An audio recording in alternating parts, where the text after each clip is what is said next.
नमस्कार, मैं दीपेश आप सबका स्वागत करता हूँ मेरे YouTube channel medicines which is inspire by Johnny Sins. तो गाइस, आज की वीडियो में हम बात करने वाले थैलेसीमिया के बारे में।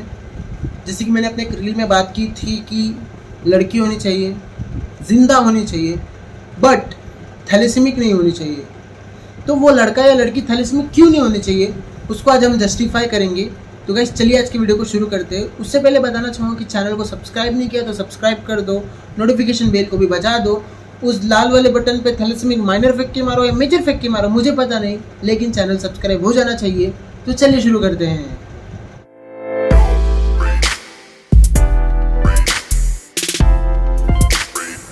तो गाइस, सबसे पहले हम पता करते हैं कि थैलेसीमिया होता क्या है और उसमें क्या क्या होता है, जो भी पेशेंट है उसके साथ क्या क्या होता है। यानी कि मोस्टली अपन बात कर सकते हैं पैथोफिजियोलॉजी की बात कर सकते हैं। जो थैलेसीमिया डिजीज़ है, एक अनीमिया है, ब्लड रिलेटेड डिजीज़ है। इसमें जो आपका हीमोग्लोबिन हीम यानी आयरन, ग्लोबिन यानी एक प्रोटीन जो होता है, कैरियर होता है, आपका ऑक्सीजन कैरियर है। और जो दूसरा आपका आरबीसीज जो कि लाल खून होता है आपका, ये बेसिकली ये पूरे बॉडी को कनेक्ट करता है। और बॉडी में जो न्यूट्रिएंट्स है जो कि फूड मटेरियल है, सारी चीज़ों को पूरे बॉडी तक पहुंचाने का, कण कण तक पहुंचाने का, हर एक सेल्स तक पहुंचाने का काम करता है। तो अब यहाँ पे थैलेसीमिया में डिफेक्टेड है, नॉर्मल नहीं है। तो अब क्या होगा, जैसे कि आपका बच्चा समोट 6 महीने का होता है, तो वो जो उसके जो आपके सिम्टम्स दिखाने लगता है। जैसे कि छोटा बच्चा तो उसमें ज़्यादा सिम्टम्स नहीं आएंगे, जो बीमार हो जाएगा, इन्फेक्शन हो जाएगा, उसको ऑक्सीजन लेवल कम हो जाएगा। तो आपको थोड़ा सा कुछ तो ऐसा लगेगा बिगड़ा हुआ, तो आप डॉक्टर के पास जाएंगे। तो टेस्टिंग के बाद, बहुत सारे टेस्टिंग के बाद पता चलेगा कि वो थैलेसीमिक है। तो अब वो थैलेसीमिक है, अब क्या करना पड़ेगा, आपको हर 2 से 3 हफ्ते में उसका ब्लड ट्रांसफ्यूजन करना पड़ेगा। यानी कि उसके पूरे बॉडी से पूरा खून निकाल के दूसरा नया ब्लड डालना पड़ेगा हर 2 से 3 हफ्ते में। और दूसरी चीज़, जैसे कि उसका जो आरबीसीज है वो नॉन फंक्शनल है, तो जल्दी से जल्दी मर जाएंगे। आरबीसीज, आरसीबी नहीं, आरबीसीज, आरसीबी भी कुछ काम की नहीं है, नॉन फंक्शनल ही है। तो अब क्या होगा कि आरबीसीज जो है वो नॉन फंक्शनल है, तो बॉडी में जो आयरन है वो डिपॉजिट होता जाएगा। तो अमाउंट ऑफ आयरन इतना ज़्यादा हो जाएगा कि वो टॉक्सिक लेवल पे पहुंच जाएगा। तो आपको उसको बॉडी से चिलेशन थेरेपी की तरफ से उसको निकालना पड़ेगा, जिससे हम डायलिसिस करते हैं। डायलिसिस में हम कैसे पूरा जो बॉडी का जो वेस्ट मटेरियल है वो निकालते हैं, उसी तरह से आपको आयरन निकालना पड़ेगा। तो ये बहुत ही ड्रास्टिक है। आपको सिर्फ आपकी पूरी ज़िंदगी सिर्फ डोनर ढूंढने में निकल जाएगी। आपको हर 2-3 हफ्ते में एक चाहिए ब्लड। अगर आप बहुत ज़्यादा पैसे वाले हो तो कोई बात नहीं, अगर आप एक मिडिल क्लास बंदे हो तो आपको ज़िंदगी भर पूरा ब्लड ही ढूंढना पड़ेगा। तो इसीलिए मैंने उस रील में कहा था कि लड़की होनी चाहिए, जिंदा होनी चाहिए, लेकिन थैलेसीमिक नहीं होनी चाहिए।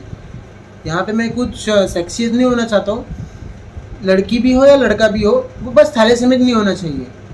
तो ये है थैलेसीमिया, बहुत ही खतरनाक बीमारी है। It is a genetic disorder. Genetic का मतलब क्या होता है कि एक पीढ़ी से दूसरे पीढ़ी तक जाता है। एक पीढ़ी में अगर मैं कैरियर हूँ तो यहाँ पे 2 केसेस होते हैं, एक होता है कैरियर, दूसरा होता है थैलेसीमिक। कैरियर को माइनर कहा जाता है और जो थैलेसीमिक होता है उसे मेजर कहा जाता है, ठीक है। तो अगर थैलेसीमिक माइनर है तो उसकी ज़िंदगी कैसे होगी, नॉर्मल होगी, कुछ भी फ़र्क नहीं होगा, बस दूसरे की ज़िंदगी में आग लगाएगा वो। उसकी ज़िंदगी एकदम नॉर्मल होगी, नॉर्मल खून, नॉर्मल हीमोग्लोबिन, कोई भी तकलीफ नहीं होगी उसे, ठीक है। जब उसकी शादी होगी तो भी पता नहीं चलेगा, क्योंकि वो स्मार्ट नहीं है ना, उसने दीपिका का वीडियो नहीं देखा होगा। तो वो शादी करेगा, बच्चे पैदा करेगा, तो देयर आर 25%, जैसे कि आप ये चार्ट देख रहे हो, यहाँ पे 25% चांसेस है कि वो थैलेसीमिक बच्चा पैदा करेगा, 50% चांसेस है कि वो कैरियर बच्चा पैदा करेगा, और 25% चांसेस है अगर भगवान की दया हुई तो वो नॉर्मल बच्चा हो सकता है। तो ये सब जीन के ऊपर है। वो जो जीन, अगर 2 टाइप के जीन्स होते हैं, एक होता है डोमिनेंट जीन और एक होता है सप्रेस्ड जीन। अगर वो जीन डोमिनेंट हुआ तो वो क्या करेगा, वो अगले पीढ़ी में जाएगा और बच्चे को थैलेसीमिया कॉज करेगा। और अगर डोमिनेंट नहीं होगा, सप्रेस्ड जीन होगा, तो वो कैरियर हो सकता है या फिर नॉर्मल बच्चा भी पैदा हो सकता है। तो बहुत सारे केसेस हैं। तो अभी बेसिकली हमने जाना कि थैलेसीमिया होता क्या है और उससे रिलेटेड कैरियर्स और माइनर मेजर की बात की। तो हम आगे क्या करते हैं, एक केस लेते हैं जिससे हम थैलेसीमिया को और डीपनेस और प्रॉपर तरीके से हम जान सकेंगे।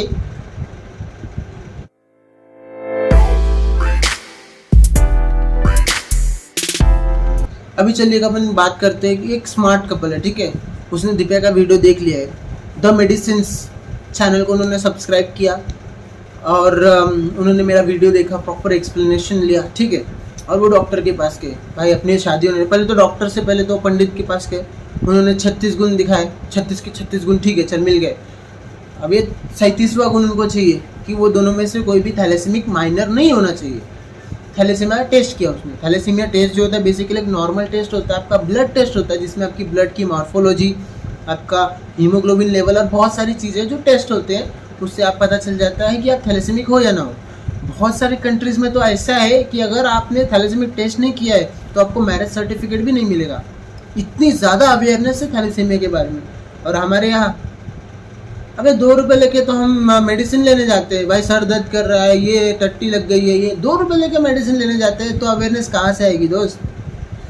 हमारा जो फार्मेसी फील्ड है वो तो एक दुकान वाले जैसा हो गया है, इज्जत ही खत्म हो गई है। तो हम अभी वापस आते हैं अपने टॉपिक पे, जो मैंने बोला स्मार्ट कपल, जिसने दिव्या का वीडियो देखा है, अब वो डॉक्टर के पास गए, अभी उन्होंने खुद की टेस्ट की पहले तो प्रेगनेंसी से पहले, ठीक है। अभी यहाँ पे केसेस अलग अलग केसेस, पहला केस दोनों जन नॉर्मल है, थैलेसीमिया उनके पास है नहीं, कोई टेंशन नहीं भाई, मजबूत बच्चे पैदा करो, ये क्रिकेट टीम बनाओ। लेकिन मोदी जी ने कहा है बच्चे 2 ही अच्छे, उनको खिलाना भी तो है, उनका फ्यूचर भी तो बनाना है। पहला केस क्या हुआ, दोनों नॉर्मल है, कोई टेंशन नहीं, जिंदगी नॉर्मल मचाओ। दूसरा केस क्या हो गया, ध्यान से सुनिए।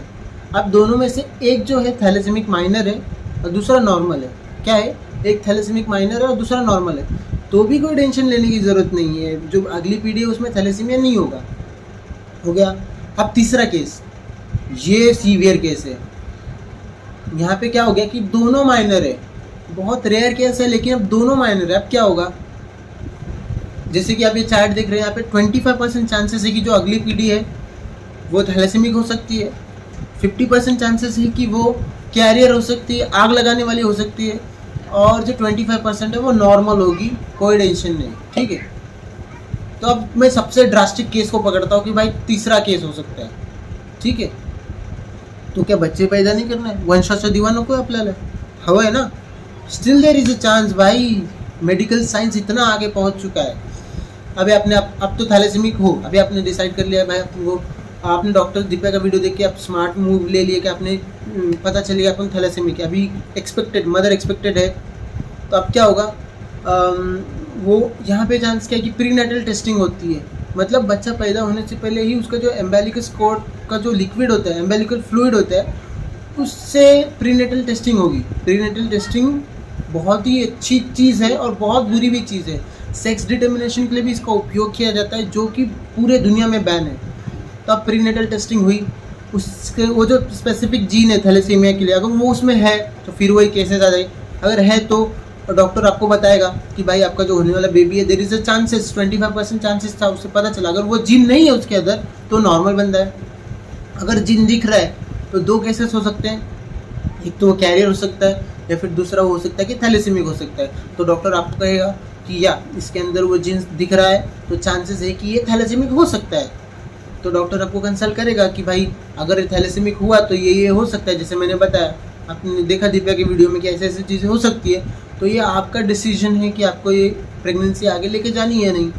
तो जो स्मार्ट बंदा रहेगा वो बोलेगा नहीं भाई, मैं खुद की भी ज़िंदगी झंड नहीं करना चाहता हूँ, मेरे आने वाली संतान की भी ज़िंदगी वाट नहीं लगाना चाहता, तो वो इस प्रेगनेंसी को वहीं पे स्टॉप कर देगा।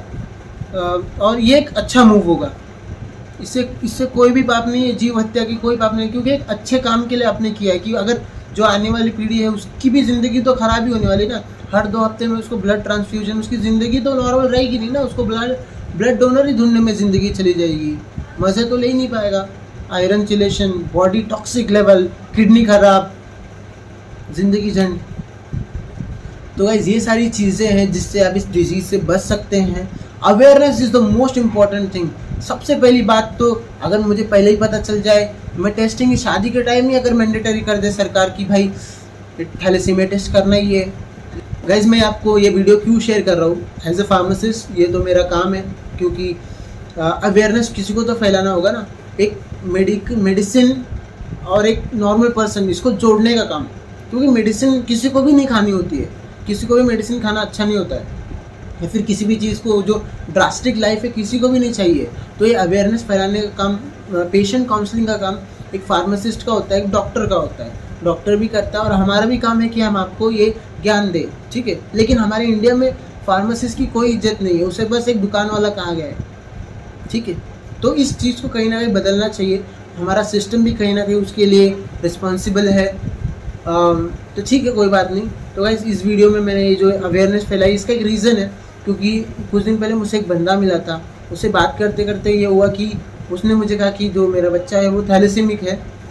तभी तो मुझे क्लिक नहीं हुआ, फिर बाद में मतलब थोड़ा 10 सेकंड के बाद मुझे रियलाइज़ हुआ कि भाई ये पढ़ा था मैंने कि थैलेसीमिया ये होता है, ऐसा ऐसा होता है। जो सारी साइकिल्स मेरे माइंड में चली ना, तो मेरे मतलब उस समय के लिए शॉक्ड हुआ कि भाई इसकी ज़िंदगी कितनी ख़राब हो गई, इसका बच्चा कितना बीमार, कितना खतरनाक सिचुएशन से ये जूझ रहा है। मैंने बोला सर आपके बेबी का जो ब्लड ग्रुप क्या है, तो ही सेज O पॉजिटिव, और फॉर्चुनेटली मेरा भी O पॉजिटिव है। तो मैंने उससे कहा कि सर मैं साल में 2 बार आपको ब्लड दे सकता हूँ। उसके फेस पे जो स्माइल थी वो मेरा पूरा दिन के लिए पॉजिटिव वाइब्स हो गई, मैं पूरा दिन बहुत खुश था। मतलब कहते ना किसी के लिए हम कुछ अच्छा करते हैं तो हमारा दिन अच्छा जाता है, नेकी कर दरिया में डाल, तो मेरा दिन अच्छा गया।